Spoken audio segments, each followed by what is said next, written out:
तो ठीक है बच्चों, अब हम लोग यहाँ से स्टार्ट करने जा रहे हैं complex number next level. Complex number next level, तो सभी बच्चे अपनी यहाँ स्क्रीन पे डाल सकते हैं complex number JEE advance. Complex number JEE advance. तो जेई एडवांस में कॉम्प्लेक्स नंबर किस तरह से यूज होगा, उसका क्या सिनेरियो होता है, किस तरह से उसमें थ्योरी यूज होती है, सबसे पहले हम लोग अब यहाँ पर उसको जज करेंगे। तो सभी बच्चे यहाँ पर हेडिंग डालें complex number for JEE advance as well as questions JEE Mains में तो आते ही आते हैं। तो this is for complex number. तो लेट्स रीड इट।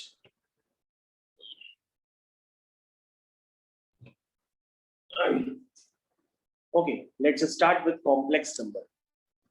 तो सबसे पहले बच्चों आपकी स्क्रीन पर जो आपको नजर आ रहा है उस पर आपको ध्यान देना होगा। Equation of perpendicular bisector.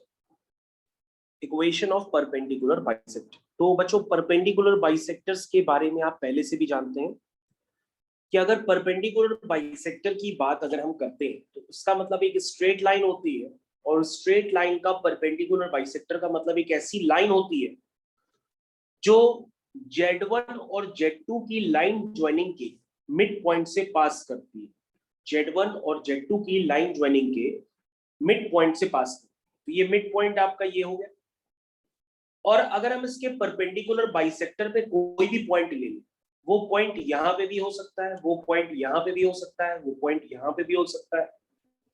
तो अगर Z1 और Z2 दो कॉम्प्लेक्स नंबर हैं, उन कॉम्प्लेक्स नंबर की लाइन ज्वाइनिंग के परपेंडिकुलर बाइसेक्टर पे अगर हम कोई भी पॉइंट ले तो उस पॉइंट की प्रॉपर्टी होगी कि वो पॉइंट Z1 और Z2 से हर बार इक्वी डिस्टेंट होगा। क्या होगा? Equi distant. इक्विडिस्टेंट। कहने का मतलब ये है कि अगर आप डायग्राम से समझ गए तो ये बात सभी बच्चों को बता दी गई है पहले से ही कि कभी भी अगर आपके सामने mod of Z1 minus Z2 का नोटेशन दिया जाता है तो इस नोटेशन का मतलब होता है distance between Z1 and Z2। इस नोटेशन का मतलब होता है distance between Z1 and Z2। ये इस नोटेशन का मतलब होता है distance between Z1 and Z2। तो बच्चों ये होता है इस नोटेशन का मतलब। अगर अब हम इस बात को और भी ध्यानपूर्वक समझें तो ध्यानपूर्वक समझने में हमें कुछ और बातें भी समझ में आएंगी कि परपेंडिकुलर बाइसेक्टर पे अगर हम कोई भी पॉइंट ले लें, जैसे वो पॉइंट Z यहाँ पे भी हो सकता है, वो पॉइंट Z यहाँ पे भी हो सकता है, वो पॉइंट Z यहाँ पे भी हो सकता है, तो आप कहेंगे कि Z की जो Z1 से दूरी है और जो Z की Z2 से दूरी है वो हर कंडीशन पे क्या है? बराबर। तो उसको हम लोग रिप्रेजेंट कैसे करेंगे? उसका रिप्रेजेंटेशन आपकी स्क्रीन पे मैंने पहले से ही कर रखा है। That is mod of Z1 minus Z1। ध्यान से देखिए, mod of Z minus Z1 is equal to mod of Z minus Z2। तो ये बच्चों क्या रिप्रेजेंट करता है? ये रिप्रेजेंट करता है इक्वेशन ऑफ परपेंडिकुलर बाइसेक्टर। तो यानी कि इसमें जो Z का लोकस होगा वो लोकस कहां लाई करेगा? Z1 Z2 की लाइन ज्वाइनिंग के परपेंडिकुलर बाइसेक्टर। तो Z का पाथ, Z का लोकस, ये दोनों एक ही बात है। अब आपको ये बात क्लियर होना चाहिए कि परपेंडिकुलर बाइसेक्टर के नाम पे कभी भी आपको भड़काया जाए कॉम्प्लेक्स नंबर पे तो आपको भड़कना नहीं, आप सीधा सीधा इस इक्वेशन को यूज करेंगे कि mod of Z minus Z1 is equal to mod of Z minus Z2। इस इक्वेशन से आपको तुरंत क्लियर हो जाएगा कि Z lies between the perpendicular bisector of Z1 and Z2। तो इस बात को आप यहाँ पे लिख भी सकते हैं कि that means, इस बात को यहाँ पे आप लिख भी सकते हैं कि that means Z lies on the line joining of perpendicular bisector of Z1 Z2 या Z1 and Z2। ठीक है, तो Z lies on the perpendicular bisector of Z1 and Z2। तो इस बात को आप लिखें या ना लिखें या अपने मन में समझ लें तो भी काफी है। इसको मैं रिमूव कर देता हूं। अब बच्चों हम लोग आगे कंटिन्यू करते हैं क्योंकि परपेंडिकुलर बाइसेक्टर आपको मैंने काफी देर तक क्लियर कर दिया कि mod of z minus z1 is equal to mod of z minus z का ये मतलब होता है कि z कहाँ लाई करेगा, z1 z2 की लाइन ज्वाइनिंग के परपेंडिकुलर बाइसेक्टर पे लाई करेगा। ओके, नेक्स्ट कंसेप्ट की तरफ हम लोग मूव कर जाते हैं। This is equation of line segment joining z1 and z2। तो अगर हम एक लाइन सेगमेंट की बात करते हैं जिसमें z1 और z2, तो सबसे पहले हम इस लाइन की इक्वेशन लिखने के लिए हमें क्या करना पड़ेगा? बच्चों सभी लोग जानते हैं कि अगर हम किसी भी लाइन की इक्वेशन लिखते हैं या हम इक्वेशन की कभी भी बात करते हैं तो इस इक्वेशन में क्या होते हैं, वेरिएबल्स होते हैं। कोई ये थोड़ा ना कहता है कि 2 बराबर 0 ये कोई इक्वेशन है, 5 बराबर 0 कोई इक्वेशन है, 5 प्लस 2 बराबर 0 ये कोई इक्वेशन है। ये थोड़ा ना इक्वेशन है। इक्वेशन के लिए कंपलसरी कंडीशन ये होती है कि आपको उसमें x और y नजर आते हैं। उसी तरीके से z1 z2 की लाइन ज्वाइनिंग पे अगर हमको इसकी इक्वेशन बनानी है, मतलब दो पॉइंट को ज्वाइन करने वाली लाइन z1 और z2 से अगर हमको कोई इक्वेशन बनानी है, तो इक्वेशन बनाने का कंसेप्ट सीधा सीधा ये होगा कि हम सबसे पहले z1 z2 की लाइन ज्वाइनिंग पे एक वेरिएबल पॉइंट लेंगे z, और z क्या है, z को आप अपने मन में x, y की तरह भी ट्रीट कर सकते हैं। z को आप अपने मन में x, y की तरह भी ट्रीट कर सकते हैं या z भी लिख सकते हैं। तो सबसे पहले हमने क्या किया, हमने z1 और z2 की लाइन ज्वाइनिंग पर एक कहीं पर भी एक पॉइंट ले लिया जिसके कोऑर्डिनेट है z या उसका पॉइंट है p। अब हम इक्वेशन बनाना चाहते हैं तो हमको साफ साफ इक्वेशन दिख भी रही है। क्या दिख रही है? उस इक्वेशन को आपने ऑलरेडी यूज कर रखा है छोटी क्लासेस में कि अगर पॉइंट्स कोलिनियर होते तो pa प्लस pb का सम या किन्हीं भी दो डिस्टेंसेस का सम तीसरी डिस्टेंस के बराबर होता है। तो अगर हम सिर्फ यही वाला डायग्राम यूज करेंगे तो हमें ये समझ में आ रहा है कि जो z की z1 से दूरी है उसको हम लिखेंगे mod of z minus z1, और z की जो z2 से दूरी है उसको हम लिखेंगे mod of z minus z2, और ये जो दूरी का सम है ये दूरी का सम z1 की z2 से दूरी के बराबर है।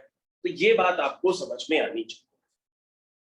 तो इस तरह से इक्वेशन आपको कभी भी दे दी है तो आप सीना फाड़ करके चिल्लाइए और तुरंत कहिए कि सर ये जो इक्वेशन है ये एक लाइन की इक्वेशन है। किसकी इक्वेशन है?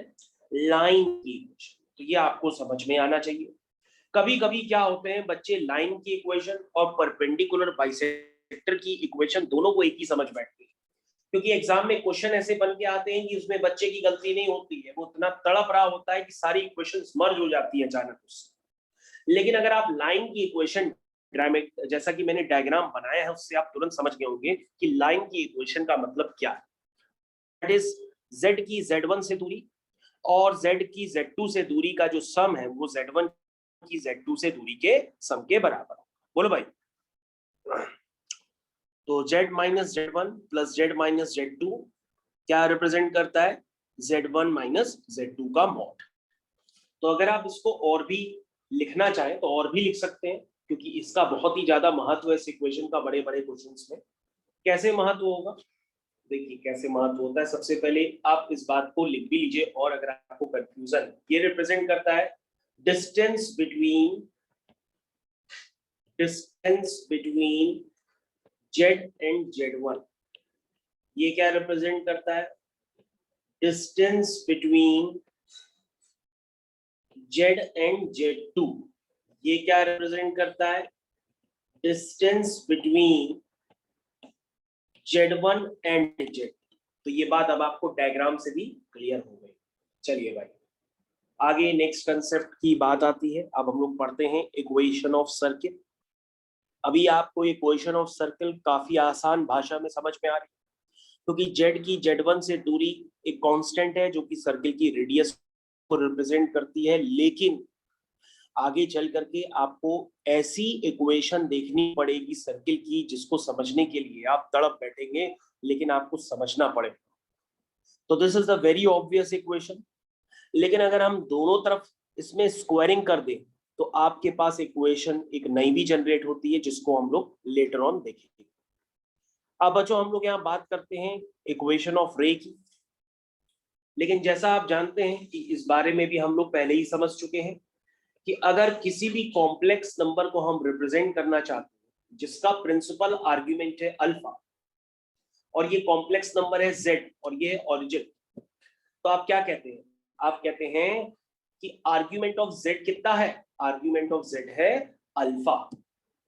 तो आर्ग्यूमेंट ऑफ जेड अल्फा क्या रिप्रेजेंट करता है? तुम कहोगे सर आर्ग्यूमेंट ऑफ जेड का मतलब ये हुआ दैट इज अल्फा, और अल्फा क्या होता है? tan inverse y by x। अगर z आपका x, y है, अगर z आपका x, y है तो आर्ग्यूमेंट z कितना होगा? tan inverse y by x, और ये अल्फा के बराबर है। इसका मतलब यहां से आ जाएगा कि y by x is equal to tan alpha, that means y is equal to x tan alpha. तो ये y is equal to mx का फॉर्म हो गया। कहने का मतलब ये है कि अगर स्टार्टिंग पॉइंट आपका ओरिजिन ना हो, कहने का मतलब ये है कि अगर आपका स्टार्टिंग पॉइंट ओरिजिन ना हो, यहाँ पे तो स्टार्टिंग पॉइंट आपका ओरिजिन, लेकिन अगर स्टार्टिंग पॉइंट आपका ओरिजिन ना हो, वो छेड़ दिया जाए, तो ऐसे केस में अब आप इक्वेशन क्या लिखेंगे? आप लिखेंगे argument of z minus z naught is equal to alpha, जहां पे अल्फा अभी भी क्या है? Principal argument. और प्रिंसिपल आर्ग्यूमेंट किसके बीच में लाई करता है? माइनस पाई से पाई के बीच में। आपको अभी बहुत ऑब्वियस लग रहा होगा क्योंकि ये रे की इक्वेशन है, और रे की इक्वेशन जब आपके पास एग्जाम में आएगी तब आपको लिखने में बार बार कहोगे कि यार रे की इक्वेशन कैसे लिखी जाती है, लेकिन आपको मैं बता दूं कि रे की इक्वेशन आपको समझनी ही पड़ेगी, उसको इस तरह से लिखा जाता है। अगर आप इस वाले कंसेप्ट को जानते हैं जो अभी मैंने बताया, तो आप इस वाले कंसेप्ट को समझने में किसी भी तरह की आपको प्रॉब्लम नहीं आएगी। तो this is equation of ray, argument of z minus z naught is equal to alpha, और अगर z नॉट ओरिजिन हो जाएगा तो वो दिखेगा ही नहीं, इसलिए RHS से मैंने उसको राइट हैंड साइड से कंपेयर करके आपको दिखाया। ओके, नेक्स्ट पार्ट देखिए। तो जिन बच्चों को रोटेशन ऑफ कॉम्प्लेक्स नंबर बहुत अच्छे से क्लियर है, तो कॉम्प्लेक्स नंबर का नोटेशन जिन बच्चों को बहुत अच्छे से क्लियर है तो उनमें अब उनको प्रॉब्लम नहीं होनी चाहिए। This is an equation of an arc. Arc की इक्वेशन को हम किस तरह से लिखेंगे, कैसे यूज करेंगे, वो आपको समझना होगा। देखिए, सबसे पहले यहां पर हम इक्वेशन ऑफ आर्क, तो हम आर्क की इक्वेशन लिखना चाहते हैं, ठीक है। कैसे लिखेंगे? सबसे पहले यहां पर आप ध्यान दीजिए, एक सर्किल बनाया, दिस इज द सर्किल। ये सर्किल आपकी स्क्रीन पे भी मैंने आपको बना करके दे दिया। सर्किल बनाने के बाद हमने उस पे 2 पॉइंट्स लिए हैं उसकी कॉर्ड पे, जिसकी कोऑर्डिनेट है Z1 और Z2। तो सर्किल में हमने सबसे पहले यहाँ पर एक 2 पॉइंट लिए हैं Z1 और Z2। इसका कोऑर्डिनेट है A और इसका कोऑर्डिनेट है B, ठीक। ये मैंने नोटेशंस ऐसे कुछ बना दिए। अब मैंने क्या किया यहाँ पर,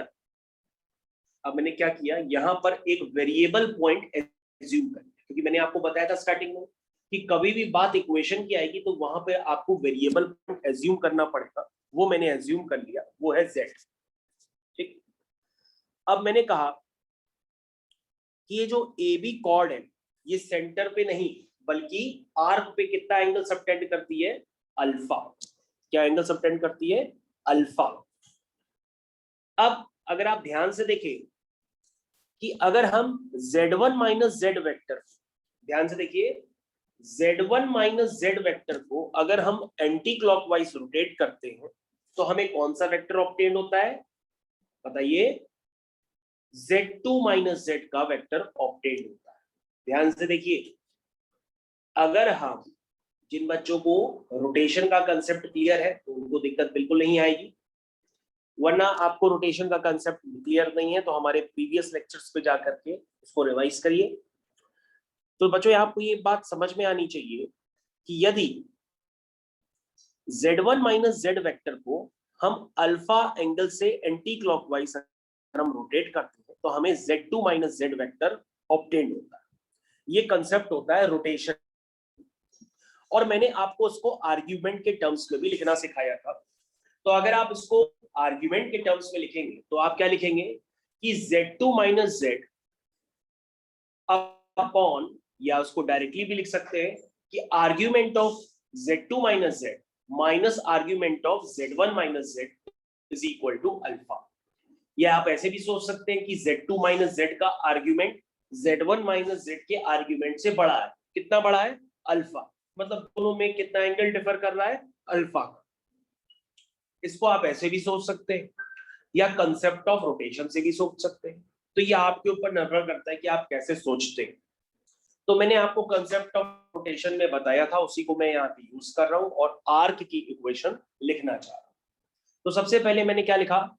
मैंने लिखा कि argument of z2 minus z minus argument of z1 minus z is equal to alpha लिखा। और ये आपको पता है कि जितने भी आर्ग्यूमेंट्स होते हैं ये लॉग की तरह डील किए जाते हैं। जैसे log a minus log b होता है, वैसे log a अपॉन b हो जाता है। वैसे argument a minus argument b होता है तो आर्ग्यूमेंट a बाई b हो जाता है। तो ये क्या बन जाएगा? सर ये डायरेक्टली बन जाएगा ये, यानी कि argument of z2 minus z upon z1 minus z is equal to alpha. तो बच्चों ये जो एक स्क्वायर ब्रैकेट में आपके सामने लिखा हुआ है, यही क्या रिप्रेजेंट करता है? एक आर्क की इक्वेशन। किसको रिप्रेजेंट करता है? एक आर्क की इक्वेशन। अब आप कहोगे कौन सी आर्क है ये? नीचे वाली है कि ऊपर वाली है? तो हमने कहा जाहिर सी बात है, अगर आप ध्यान से देखें तो आपके मन में ये नहीं आना चाहिए कि सर आपने ये z वाला पॉइंट यहां पे ही क्यों एज्यूम किया। z वाला पॉइंट तो आप कहीं भी एज्यूम कर सकते थे। तो हमने कहा बिल्कुल एज्यूम कर सकते थे, क्योंकि वो इक्वेशन की तरह हम ट्रीट करा रहे हैं और इक्वेशन में वेरिएबल पॉइंट कहीं भी हो सकता था। तो मैंने कहा तो कि आप z यहां पे भी ले सकते हैं, आप z यहां पे भी ले सकते हैं। ध्यान से देखिए, आप z यहां पे भी ले सकते हैं, आप z यहां पे भी ले सकते हैं। z1 और z2 का जो एंगल सबटेंड होगा आर्क पे वो हर बार अल्फा ही होगा, क्योंकि सभी बच्चों को पता है angle in a same segment are equal. तो AB का जो सेगमेंट है वो आर्क पे एंगल बनाएगा वो हर जगह क्या होगा? Alpha alpha alpha. तो ये भी एंगल क्या होगा? अल्फा होगा। ये भी एंगल क्या होगा? अल्फा होगा। ये भी एंगल क्या है? अल्फा है। कोई और ट्रायंगल बनाएंगे तो वो भी एंगल क्या होगा? अल्फा होगा। तो तुम कहोगे सर ये तो जाहिर सी बात है, वो तो होना ही चाहिए था, होना चाहिए था ना? क्यों भाई आदित्य? क्योंकि angle in a same segment क्या होते हैं? आर इक्वल होते हैं। तो आप वेरिएबल पॉइंट कहीं भी एज्यूम कर सकते थे। यहाँ पर आपने वेरिएबल पॉइंट एज्यूम किए हैं तो वही की तो आर्क की इक्वेशन होगी। यानी आर्क आपकी कहां से कहां तक की है जिसकी आपने इक्वेशन निकाल ली है? वो आर्क यहां से लेकर के यहां तक के लिए है। इस आर्क की आपने इक्वेशन निकाली है। ठीक है, तो ये इस वाली आर्क को रिप्रेजेंट करता हुआ ये रिलेशन लिखा गया है। तो बच्चों ये बात आपको समझ में आनी चाहिए और कंसेप्ट ऑफ रोटेशन आपको क्लियर होना चाहिए। यदि आपको कंसेप्ट ऑफ रोटेशन नहीं क्लियर है तो भी आपको ये बात समझ में आनी चाहिए कि आप उसका शॉर्टकट कैसे यूज कर सकते हैं। शॉर्टकट यूज करने का तरीका बड़ा आसान होता है। z2 माइनस z का आर्ग्यूमेंट बड़ा है किससे? z1 माइनस z के आर्ग्यूमेंट से। तो दोनों का डिफरेंस कितना हो गया? अल्फा हो गया। उस कंसेप्ट को यूज करके भी आप लिख सकते हैं, क्वेश्चन आपका हो जाएगा। अब देखा आता है यहाँ पर कि अगर हम अल्फा की डिफरेंट वैल्यूज लेने लगे तो क्या होगा? जैसे मान लीजिए आपने अल्फा की डिफरेंट वैल्यूज लेने के लिए जो ए और बी पॉइंट है जिनके कोऑर्डिनेट z1 और z2 उनको आपने वेरी कराना चालू करा दिया। पहले आपने ए और बी कहां लिए? डायमीटर के ठीक नीचे लिए, फिर ऑन डायमीटर ले लिए, फिर डायमीटर के ऊपर ले लिए। तो अगर आप ध्यान से देखें तो अगर ए बी पॉइंट कुछ आप इस तरह से लेते तो उसमें जो अल्फा एंगल है वो 0 से 90 के बीच में हो सकता है। लेकिन ए बी पॉइंट अगर आप इस तरह से लेते हैं, जैसे यहाँ पे हमने लिखा z1 और z2, तब जो आर्क पे एंगल सबटेंड होगा वो एंगल इन सेमी सर्किल होगा, वो 90 डिग्री होगा। लेकिन जब आप ए बी कुछ इस तरह से लेंगे तो ये एंगल जो होगा, ये वाला एंगल, ये एंगल 90 से 180 के बीच में लाई करेगा। यानी हर बार आपको एक अलग आर्क की इक्वेशन नजर आएगी। तो अगर अल्फा 0 से 90 के बीच में, तो आपके पास जो आर्क बनती है वो कौन सी आर्क होती है? वो मेजर आर्क होती है। कौन सी आर्क होती है? मेजर आर्क होती है। लेकिन अगर अल्फा 90 डिग्री है तो वो एक आर्क जो होती है वो सेमी सर्कल की आपको रिप्रेजेंट करता है। लेकिन अगर अल्फा आपका 90 से 180 के बीच में लाई करता है तो जो आर्क होती है आपकी वो एक माइनर आर्क होती है। कैसी आर्क होती है? Minor arc. तो अल्फा की डिफरेंट वैल्यूज के लिए आपको डिफरेंट आर्क भी मिल सकता है। तो ये बात आपको समझ में आनी चाहिए। तो this is the concept of equation of arc. तो अगर आप इस बात को और भी समझना चाहें तो और भी समझ सकते हैं। मान लीजिए इस धरती पे एक मनुष्य आया, उस मनुष्य ने आकर के कहा कि सर मान लीजिए अल्फा 0 हो जाए। क्या हो जाए? 0 हो जाए। यानी कि जो हमने जो रिलेशन लिखा था, इस रिलेशन में अल्फा को क्या कर दो? 0 कर दो। ठीक। तो जैसे ही अल्फा को 0 करोगे तो आर्ग्यूमेंट क्या हो जाएगा? वो 0 हो जाएगा। और किसी भी कॉम्प्लेक्स नंबर का आर्ग्यूमेंट 0 है तो उसका मतलब log a by b 0 है। तो उसको आप लिख सकते हैं argument of a minus argument of b equal to 0। That means argument of z2 minus z1 is equal to argument of z1 minus z।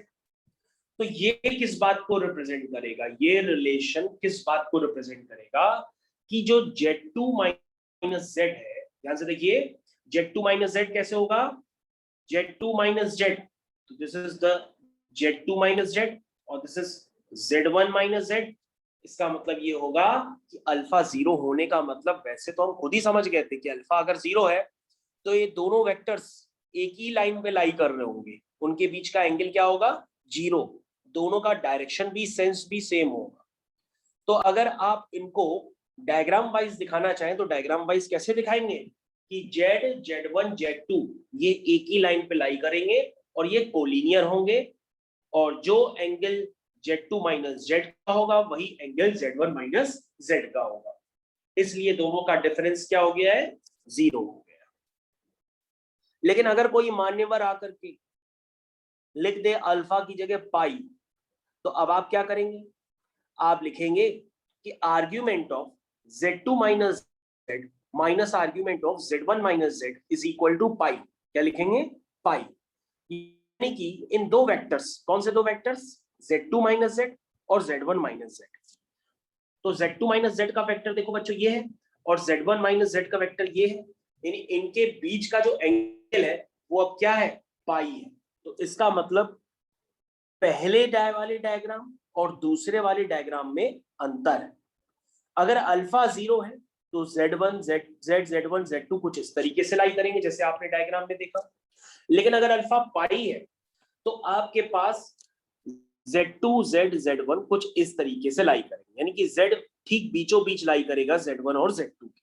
लेकिन इससे पहले वाले डायग्राम में कुछ अलग था, और पाई जब हो जाता है तो उस डायग्राम में कुछ अलग, क्योंकि हमने ऐसा डायग्राम इसलिए बनाया क्योंकि z माइनस z1, ठीक है ना, समझ में आया? हमने ऐसा डायग्राम इसलिए बनाया क्योंकि z1 माइनस z और z2 माइनस z के बीच का एंगल क्या हो जाए? पाई हो जाए। तो ये बात आपको समझ में आनी चाहिए। तो आई थिंक आप लोग को ये बात समझ में आ गई होगी कि आर्क की इक्वेशन किस तरह से भयानक रूप ले सकती है और आपको दौड़ा दौड़ा के आपका क्वेश्चन छुड़वा सकती है। तो अब आप इस भयानक रूप से उभर चुके हैं, अब आप आगे बढ़िए और आगे बढ़ने के साथ भयानक रूप सर्किल का देखिए। तो this is the circle. Circle के भयानक रूप के लिए आप तैयार हो जाइए। तो सबसे पहले सर्किल का भयानक रूप, जिसको हर कोई देख करके पहले कहता है कि सर सर्किल ये वाला मत पढ़ाइए, लेकिन पढ़ना तो पड़ेगा ही, इसके क्वेश्चंस एग्जाम में होते हैं। तो कंसेप्ट है general equation of a circle. General equation of a circle is mod of z minus z naught is equal to r। ये आप सभी लोग जानते हैं, अभी थोड़ी देर पहले बताया गया था। लेकिन अब आपके सामने सर्किल की एक नई इक्वेशन लिखी गई है। वो नई इक्वेशन सर्किल की है z बार प्लस, ध्यान से देखिए सर्किल की नई इक्वेशन क्या है? z bar plus az bar plus a bar z plus b is equal to z। इसको देख करके लोग गच्चा भी खा जाते हैं। गच्चा इसलिए खा जाते हैं, वो सोचते हैं सिर्फ z एक कॉम्प्लेक्स नंबर है, जबकि इस इक्वेशन में जो a है वो भी एक कॉम्प्लेक्स नंबर है, लेकिन जो b है वो एक रियल नंबर है। तो इस इक्वेशन में इसलिए लोग, कई सारे लोग गच्चा खा जाते हैं और ये इक्वेशंस एग्जाम में डायरेक्टली यूज होती है और मैंने आपको डायरेक्टली जो बताया वो नीचे लिखा भी है कि एक कॉम्प्लेक्स नंबर है, बी एक रियल नंबर है, ठीक। और अगर आप इस इक्वेशन से सर्किल का सेंटर वगैरह लिखना चाहें तो वो भी लिख सकते हैं। सर्किल का सेंटर इसमें होता है -a, सर्किल का सेंटर होता है इसमें -a, और जो रेडियस होती है वो होती है √ऑफ mod a का स्क्वायर -b, जिसको एग्जाम में डराने के लिए किसी भी कॉम्प्लेक्स नंबर के मॉडुलस का स्क्वायर क्या होता है, a × a बार -b, इस तरह से भी लिखा जा सकता है। तो ये बात आपको समझ में आनी चाहिए कि क्या हो रहा है इसमें आकर, ठीक है। तो सभी बच्चों को ये पार्ट क्लियर होना चाहिए कि सर्किल की एक भयानक इक्वेशन आपके सामने जब आएगी तो आपको हवा तक नहीं लगेगी कि वो सर्किल की इक्वेशन तो किस फॉर्म में होती है, z bar plus az bar plus a bar z plus b equal to 0, जहां पे सेंटर होता है -a, रेडियस होती है √of mod a square -b। अब आपने कहा सर ये भयानक रूप अचानक बनता कैसे? हमने कहा अगर इसकी प्रूविंग पे जाओगे तो तुमको और भयानक लगेगी, लेकिन मैं आपको बताता जरूर। देखिए आपने लिखा क्या था, सबसे पहले आपने इस रिलेशन को लिखा था कि mod of z minus z naught is equal to r, ये रिलेशन आपने लिखा था क्योंकि ये रिलेशन तो आप बचपन से लिखते चले आए। उसके बाद आपने इक्वेशन को जनरेट करने के लिए दोनों तरफ स्क्वायरिंग की, और किसी भी कॉम्प्लेक्स नंबर के मॉडुलस का स्क्वायर वो कॉम्प्लेक्स नंबर इनटू उसके बार के बराबर होता है, और बार को आपने स्प्लिट कर दिया, क्योंकि अगर आप क्या लिखेंगे, आप लिखेंगे कि z माइनस z नॉट का बार है, तो वो बार कैसे ब्रेक हो जाएगा, z bar minus z not का बार। ये प्रॉपर्टी सभी बच्चों को पता है कि बार इस तरह से ब्रेक हो जाता है, ये आपने लिख दिया। अब आपने क्या किया, इसको मल्टीप्लाई करना स्टार्ट किया, इसको मल्टीप्लाई करिए। तो बच्चों जब आप इसको मल्टीप्लाई करेंगे तो आएगा z बार, चेक करते जाइए, z bar minus z not bar z minus z not z bar minus minus plus z not into z not bar, यानी मॉड ऑफ z नॉट का स्क्वायर, और आर स्क्वायर को इधर ले आइए तो minus r square equal to 0। तो बच्चों ध्यान से देखिए कि किसी भी कॉम्प्लेक्स नंबर के मॉडुलस का जो स्क्वायर होता है वो एक रियल होता है, रेडियस उसकी रियल है। तो बच्चों हम लोग यहाँ पर क्या करते हैं कि जो mod z naught square minus r square, इसको मान लेते हैं b, क्या मान लेते हैं, b मान लेते हैं, दिस इज कॉल्ड b, ये आपने b मान लिया, ये जो क्वांटिटी है इसको आपने क्या मान लिया, b मान लिया, ठीक है, क्या मान लिया, b। अब आप क्या करिए, इक्वेशन को हूबहू जनरेट कराने के लिए इसको तो आप डिस्टर्ब करेंगे नहीं, इसको आप पहले ही b बना चुके हैं, यानी अब आपके पास क्या काम बचा कि आपके पास a नहीं नजर आ रहा है। तो a को दिखाने के लिए हमने क्या किया, जो ये माइनस z नॉट है, ध्यान दीजिए, जो माइनस z नॉट है उसको हमने क्या मान लिया, a मान लिया, माइनस z नॉट को क्या मान लिया, a मान लिया, और दोनों तरफ बार ले लेंगे तो minus z not bar is equal to a bar हो जाएगा, है ना। a कोई रियल थोड़ी नहीं है, a कॉम्प्लेक्स है तो उस पर भी बार आ जाएगा।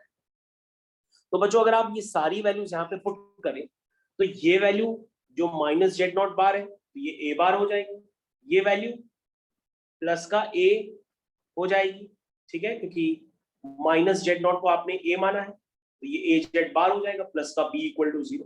अगर आप ध्यान से देखें तो आपके पास वो इक्वेशन जनरेट होकर के आ गई।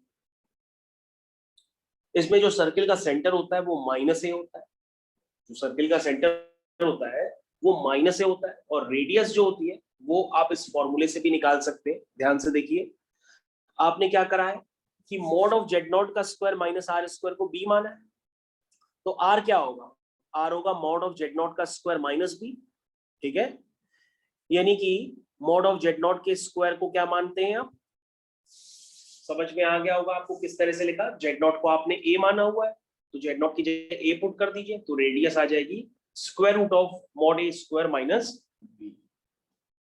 तो ये बच्चों इसका कंसेप्ट है करने का, इसको करने में बहुत कष्ट होता है लेकिन कष्ट के आगे ही आपको जीत मिलेगी।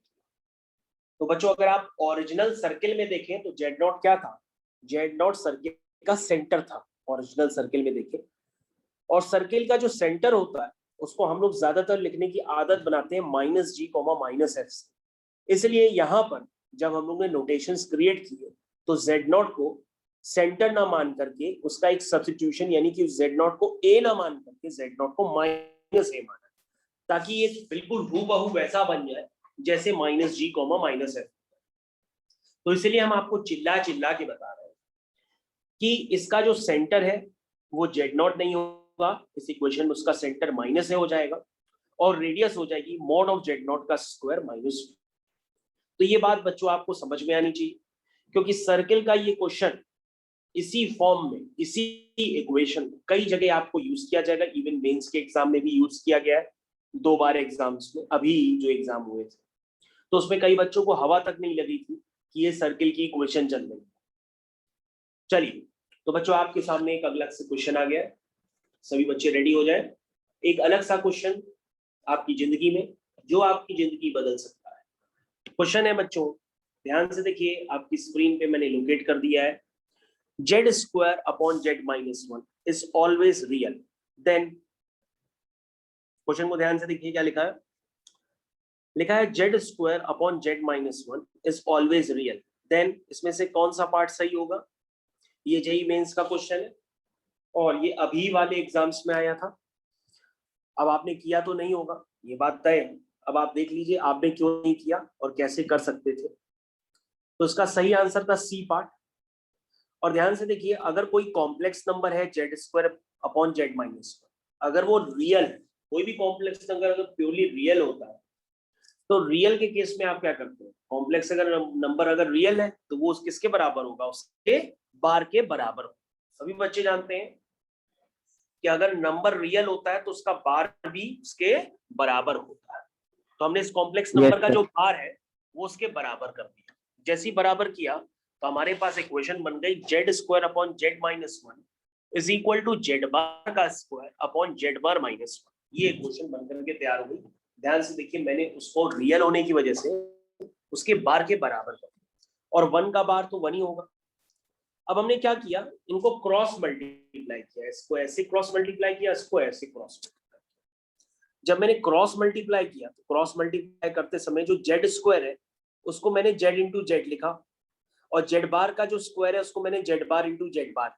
मतलब आपको मल्टीप्लाई करते समय मॉड जेड का स्क्वायर क्रिएट कराना है।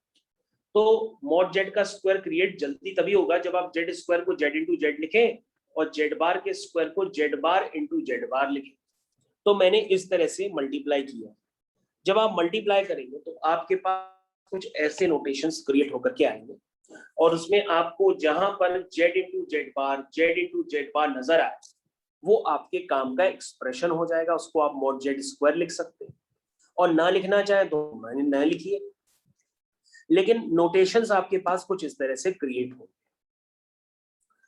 अब आप क्या करिए, टर्म्स को कलेक्ट करिए। ये वाला टर्म इसके साथ ले लीजिए और ये वाला टर्म इसके साथ ले लीजिए। तो जब आप लेंगे तो दोनों में क्या कॉमन आ जाएगा, ध्यान से देखिए, जेड माइनस जेड बार दोनों में कॉमन आ जाएगा। तो कॉमन आते ही इसके फैक्टर हो जाएंगे और ये इक्वेशन कुछ इस तरह से नजर आए। तो मैंने इसके फैक्टर्स कर, लेकिन कई बच्चे कहने लगे कि सर इसको जेड की जगह एक्स प्लस आई वाई डाल के भी तो कर सकते।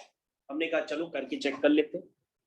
जिन बच्चों को डाउट है कि सर ये मान लो हम ऐसे ना कर पाए तो हम उसको एक्स प्लस आई वाई मान के भी तो कर सकते, तो हमने कहा एक बार करके चेक कर लेते हैं, क्या पता उससे भी हो रहा। क्योंकि कुछ बच्चों का सही भी था। कैसे सही था जरा हम लोग एक बार चेक कर लेते हैं।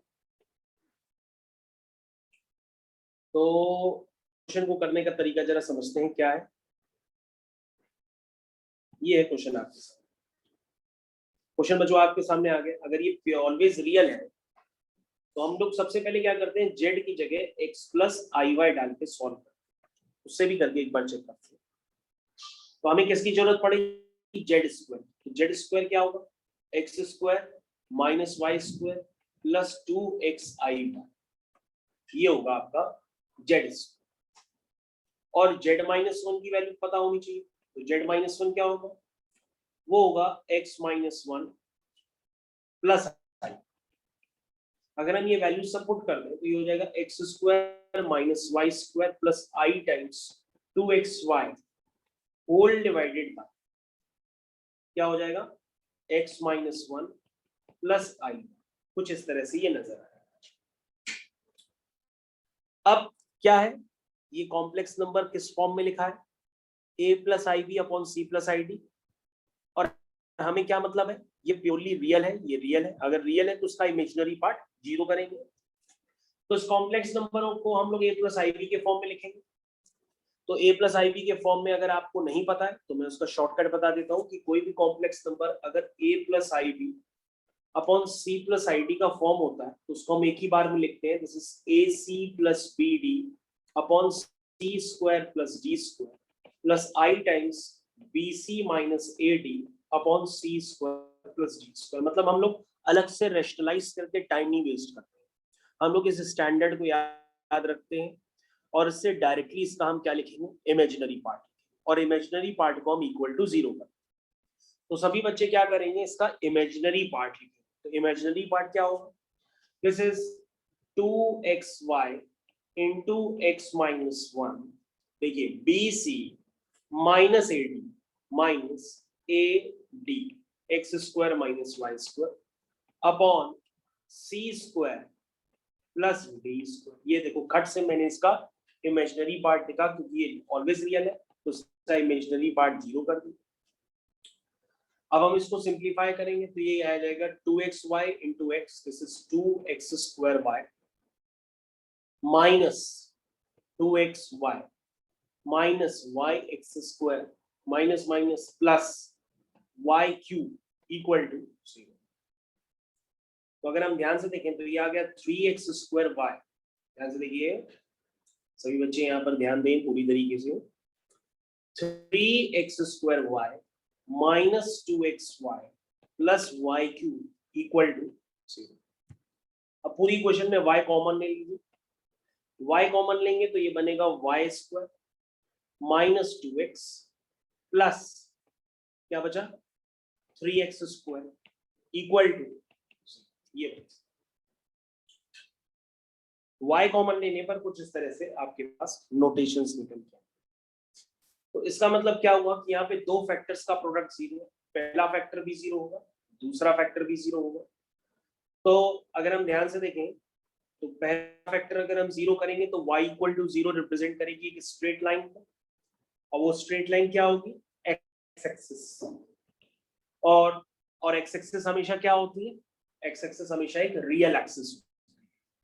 और अगर हम y square plus 3x square minus 2x equal to zero करेंगे तो ये क्या रिप्रेजेंट करेगी, ये क्या रिप्रेजेंट करेगी, क्यों भाई, ये क्या रिप्रेजेंट कर सकती है दूसरी इक्वेशन, सर्कल, सर्कल रिप्रेजेंट कर सकती है। लेकिन ये एक ऐसा सर्कल होगा कि वो कहीं भी हो सकता है, लेकिन इतनी बात तो क्लियर हो गई कि यहाँ पर एक रियल एक्सिस को रिप्रेजेंट कर रहा है ऑप्शन, तो रियल एक्सिस को रिप्रेजेंट करने वाले दो ऑप्शन है बी और सी, तो उसमें से सी ऑप्शन सही हो गया, और एक सर्कल को भी रिप्रेजेंट कर रहा है, तो आंसर ओवरऑल सी आंसर हो गया क्योंकि उसमें सर्कल लिखा भी है। तो इस तरीके से अगर मान लो जो लोग नए लोग हैं वो इसको इस तरह से भी कर सकते हैं। तो अगर आप इस क्वेश्चन को इस तरह से करना चाहें तो ये भी यहाँ से समझ में आ रहा है कि ये जो है z is equal to z bar हो सकता है। तो z is equal to z bar का मतलब क्या होता है कि कॉम्प्लेक्स नंबर प्योरली रियल है, यानी वो कहाँ लाई करेगा, एक्स एक्सिस पे लाई करेगा, x axis is known as real axis. और अगर आप इस इक्वेशन को देखेंगे तो ये इक्वेशन रिप्रेजेंट कर रही है एक सर्किल का फॉर्म, क्योंकि सर्किल का फॉर्म मैंने बताया था आपको जेड जेड बार प्लस, ध्यान से देखिए सर्किल का फॉर्म क्या था, z z bar plus a bar z plus a z bar plus b equal to 0। बस यहाँ पे बी जो है उसका टर्म नहीं है, बाकी सारे टर्म्स है, तो ये सर्किल को भी रिप्रेजेंट करते हैं। तो इस तरह से क्वेश्चंस को करने का आइडिया होता है। This is the way to do the questions. तो यहाँ तक सभी बच्चों को क्लियर हो गया होगा काफी अच्छी तरीके से क्वेश्चन को करने का क्या वे है, कैसे किए जा रहे हैं, और क्वेश्चंस की कंसेप्ट अगर आपको क्लियर है तो काफी अच्छी बात है। तो बच्चों आपके सामने एक क्वेश्चन है कि आपको प्रूफ करना है कि अगर x y z are A P पी एंड tan inverse x tan inverse y tan inverse z are also A P पी, तो उन चारों में से कौन सा रिलेशन सही। तो बच्चों क्वेश्चन काफी आसान है। आप सबसे पहले लिखिए कि अगर tan inverse x tan inverse y tan inverse z AP में है तो आप लिखेंगे 2 tan inverse y is equal to tan inverse x plus tan inverse z. अब 2 tan इनवर्स y को आप लिख सकते हैं tan inverse 2y upon 1 minus y square. वहां से फिर 2y को आप लिख देंगे x प्लस जेड, तो x प्लस जेड से x प्लस जेड कैंसिल हो जाएगा। सिर्फ आपके पास बचेगा 1 minus y square upon 1 minus x z. 1 से 1 कैंसिल हो जाएगा, y square equal to x z. इसका मतलब एक्स वाई जेड किस में है, जीपी में। तो बच्चों जो एक्स वाई जेड होते हैं वो जीपी में होंगे इसमें, ठीक है। तो बच्चों ये बात आपको समझ में आनी चाहिए कि एक्स वाई जेड क्या होंगे, इसमें जीपी में होंगे, ठीक है। तो x y z are in GP. तो सभी बच्चों के सामने स्क्रीन पर एक क्वेश्चन है। This is the question of JEE Mains 2000। This is the JEE Mains 2021। This is JEE Mains 2021। तो बच्चों जैसा कि आपको याद है कि मैंने आपको साइन इनवर्स एक्स का whole cube plus cos inverse x के होल क्यूब की वैल्यू निकलवाई थी, मिनिमम वैल्यू। उसी तरीके से यहाँ पर जो क्वेश्चन बना है बच्चों आपकी स्क्रीन पे, वो है साइन इनवर्स एक्स का whole square plus cos inverse x के होल स्क्वायर। इसकी आपको मिनिमम और मैक्सिमम वैल्यू निकालनी। तो बच्चों आप इस क्वेश्चन को बिल्कुल वैसे ही करेंगे जैसे आपको सिखाया गया। पहले आप इसका मिनिमम वैल्यू निकालने के लिए बिल्कुल a square plus b square को कंसिडर करेंगे, that is a plus b का होल स्क्वायर माइनस 2ab, और ए की जगह साइन इनवर्स एक्स, बी की जगह कॉस इनवर्स एक्स डाल देंगे तो आपको वही फंक्शन क्रिएट हो जाएगा जो आपको चाहिए। और sign inverse x plus cos inverse x को आप π/2 पुट कर देंगे, और π/2 पुट करने के बाद आपका जो फंक्शन बनेगा वो साइन इनवर्स एक्स में बनेगा। अब थोड़ी देर के लिए साइन इनवर्स एक्स को टी मान लो, और ये जरूर याद रखना कि टी आपका रेस्ट्रिक्टेड है, क्योंकि टी किसके बराबर है, साइन इनवर्स एक्स के बीच में। तो टी की वैल्यू जो भी आप निकालेंगे कभी भी, वो माइनस π/2 से π/2 के बीच में ही होनी चाहिए, या माइनस π/2 π/2 भी हो सकते हैं क्योंकि इंटरवल क्लोज है। इसके लिए आपने क्या किया, अब आपका टी का फंक्शन तैयार हो गया। इसको मैक्सिमम मिनिमम वैल्यू निकालने के लिए हमने क्या किया, इसको डिफरेंशिएट किया, और डिफरेंशिएट करने पर हमारे पास इस फंक्शन की मिनिमम वैल्यू निकल के आ गई। और मिनिमम वैल्यू जो निकली है वो π²/8 निकली है। कौन से टी पे निकली है, π/4 पे निकली है, और π/4 माइनस π/2 से π/2 के बीच में लाई करता है। इसका मतलब अगर आप π/4 पे इसकी मिनिमम वैल्यू निकाल चुके हैं तो मैक्सिमम वैल्यू जो होगी या तो वो माइनस π/2 पे होगी या तो वो प्लस π/2 पे होगी। अब ये चेक करता है आपको अपने फंक्शन पे, तो फंक्शन आपका क्या है, π²/4 प्लस 2t² माइनस 5t। इस ओवरऑल वैल्यू को अगर आप मैक्सिमाइज करना चाहते हैं तो ये t इक्वल टू माइनस π/2 पर मैक्सिमम वैल्यू देगा, न कि π/2 पे, क्योंकि π/2 डालोगे तो उसमें मिनिमाइज हो जाएगा, क्योंकि π/2 डालते ही माइनस πt और ज्यादा उसको कम कर देगा। तो हमें मैक्सिमाइज करना है तो हम इसमें माइनस π/2 डाल करके उसकी मैक्सिमम वैल्यू भी निकालेंगे, जो निकल के आएगी 5π²/4। तो इस तरह से बच्चों इस क्वेश्चन का आंसर सी पार्ट हो गया। This is the special question of JEE Mains 2021। तो बच्चों आपकी स्क्रीन पे नेक्स्ट क्वेश्चन है, दिस इज जेईई एडवांस 2020। इसको आप स्पेसिफाई भी कर लीजिए, दिस इज जेईई एडवांस्ड 2020, और क्वेश्चन बेहद आसान और सिर्फ परफेक्ट थ्योरी पे बेस्ड। क्वेश्चन में दिया गया है कि जो ए है, ध्यान से देखिए मैं क्वेश्चन को बड़ा भी कर रहा हूं, ये जो ए है वो 3 से 4 के बीच में लाई कर रहा है, और अगर कोई नंबर 3 से 4 के बीच में लाई करता है तो उसका इंटीग्रल पार्ट क्या होगा, 3 होगा। तो आपसे पूछा गया है कि sine inverse sine of integral part of a, और आप जानते हैं ए किसके बीच में लाई कर रहा है, 3 से 4 के बीच में, तो साइन ए का इंटीग्रल पार्ट क्या हो जाएगा, 3 हो जाएगा, यानी बन जाएगा ये sign inverse sign 3। Similarly tan inverse tan 3, similarly sec inverse sec 3। तो आपको इसकी वैल्यू निकालनी है। कैसे निकालेंगे, कहोगे sir sign inverse sine x का ग्राफ हम जानते हैं। ये देखिए आपकी स्क्रीन पे साइन इनवर्स साइन एक्स का ग्राफ। जिस बच्चे को साइन इनवर्स साइन एक्स का ग्राफ पता होगा वो क्या करेगा, उसमें x की जगह 3 डालेगा, तो 3 कहां पर आएगा? सभी बच्चों को पता है कि पाई होता है 3.14, तो 3 कहां आएगा? पाई से पहले आएगा, वो मैंने पॉइंट आपके सामने लिखा रखा है। और इस लाइन की इक्वेशन में अब आपको कोई प्रॉब्लम नहीं होनी चाहिए इस लाइन की इक्वेशन में, क्योंकि ये line y equal to minus x के पैरेलल है, तो उसकी equation y equal to minus x plus, अब प्लस पाई होगी कि माइनस पाई होगी ये आपको सोचना पड़ेगा। ये लाइन पाई से पास कर रही है तो हम प्लस पाई करके चेक कर लेते हैं। और अगर हम y equal to minus x plus pi में x की जगह पाई डालेंगे तो ये जीरो भी हो जा रहा है, इसका मतलब ये इक्वेशन हमने सही मानी है, माइनस एक्स प्लस पाई। अब हम x इक्वल टू 3 पर इसके फंक्शन की वैल्यू निकालेंगे तो वो क्या आएगी? -3 प्लस पाई। तो आपको ये समझ में आना चाहिए। उसी तरीके से आप tan इनवर्स tan x का ग्राफ निकालेंगे और x इक्वल टू 3 पर वहां पे भी इस फंक्शन की वैल्यू निकालेंगे तो आएगी 3 माइनस पाई। उसी तरीके से हम sec इनवर्स sec x का ग्राफ बनाएंगे और x इक्वल टू 3 पर इसकी भी वैल्यू निकालेंगे। जब निकालेंगे वैल्यू तो y इक्वल टू 3 आ जाएगा। तो इसका मतलब आपके पास तीनों वैल्यूज आ गई, sign inverse sign x, tan inverse tan x, sec inverse sec x। इन तीनों वैल्यूज को उठा के हमें क्या करना था अकॉर्डिंग टू क्वेश्चन? इन तीनों को हमें ऐड करना था। ध्यान से देखिए, हम तीनों को ऐड करना था। जैसे ही आप ऐड करेंगे तो उसका आंसर आ जाएगा ए पार्ट। क्वेश्चन काफी इजी है, बस इसको एडवांस में दिया गया है और फायदा उठाया गया है कि देखें किन बच्चों को ग्राफिकल अप्रोच पता है, वो ग्राफ रीड कर पाते हैं, बना पाते हैं, नहीं बना पाते, उसी का आइडिया बना करके ये क्वेश्चन आप लोग को दिया गया। तो आदित्य बेटा, आपको ये क्वेश्चन करना है, करना स्टार्ट करिए।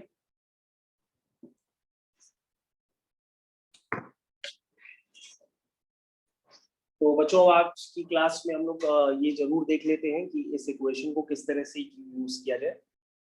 This is properties of nth root of unity. सभी बच्चे जानते हैं if alpha 1 alpha 2 alpha 3 dot dot dot alpha n minus 1 are the nth root of unity, तो हम इसको किस तरह से लिख सकते हैं इन टर्म्स ऑफ फैक्टराइजेशन। जैसे अगर हम लिखते हैं nth root of unity, this is z is equal to 1 की पावर 1 बाय n, जिसको हम z की power n minus 1 equal to 0 भी लिख सकते हैं। तो z की power n minus 1 equal to 0 के जो रूट्स है वो क्या है?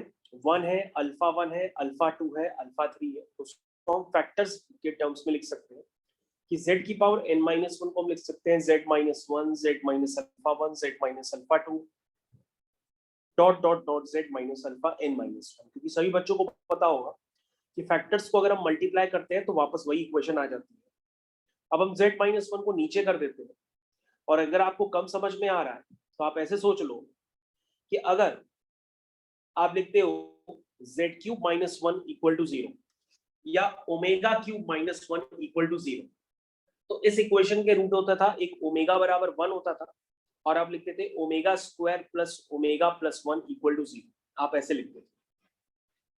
तो ओमेगा की power cube minus 1 equal to 0 के फैक्टर आप क्या लिखते थे? आप लिखते थे omega minus 1 into bracket omega square plus omega plus 1 या 1 प्लस ओमेगा स्क्वायर, आप ऐसे लिखते थे।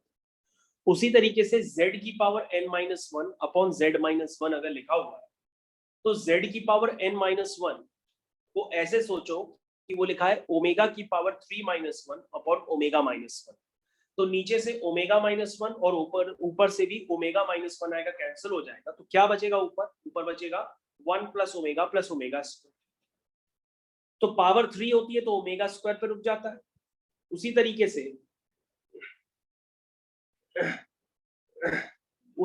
से z की power n minus 1 upon z minus 1, इसमें क्या करेंगे? इसमें हम यूज करेंगे कि z की power n minus 1 upon z minus 1 में हम यूज करेंगे उसके फैक्टर्स, और जैसे ही हम फैक्टर्स यूज करेंगे तो ये काम हो जाएगा 1 plus z square dot dot dot z की पावर n माइनस 1।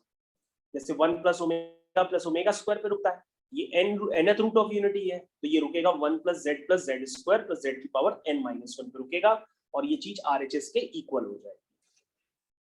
ठीक है, समझ में आ गया? तो इस तरह से ये आपने पहले किया भी होगा, तो आसान है काफी, आप भी कर सकते हैं।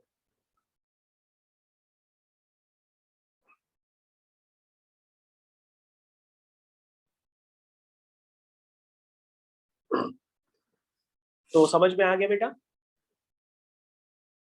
Yes sir. तो बेटा अब हम लोग क्लास यहाँ पर ओवर करते हैं, ठीक है?